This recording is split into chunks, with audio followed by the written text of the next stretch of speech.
আসসালামু আলাইকুম। সবাই তোমরা কেমন আছো? আমরা তো সব কাজ সুন্দর মতো করে বইমেলায় ঢুকে পড়েছি। চারটা দেখো কি সুন্দর না? আমি বাবা একটু প্রকৃত প্রেমী। আল্লাহর সৃষ্টি সবকিছুই ভালো লাগে।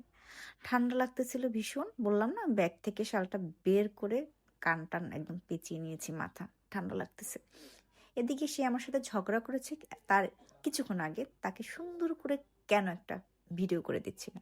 দেখো কত সুন্দর করে তাকে একটা ভিডিও করে দিয়েছি। সে পরে বলেছে না সুন্দর হয়েছে।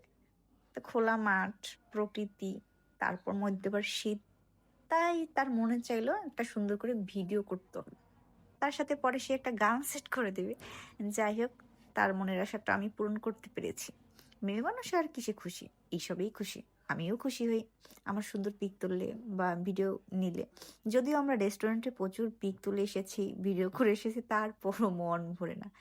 এইদিকে আমি আমার মতো করে একটু হাঁটতেছিলাম, ওর কাছে মোবাইলটা দিয়ে সে সুন্দর করে এখানে আমার ক্লিপ নিল। আমি যেই না দেখলাম যে আমার দিকে তাক করে আছে, আমিও সুন্দর করে একটু স্টাইল করে হাঁটতেছি, ঢং করতেছি। ভালো লাগে, কেন ভালো লাগবে না বলো? ভালো লাগার তো বয়স, ভালো তো লাগবেই। আর আমি এইরকমই, আমার ন্যাচারালি সবকিছু ভালো লাগে। যাই হোক, ঢং টং করে পিকটিক তুলে শেষ করলাম।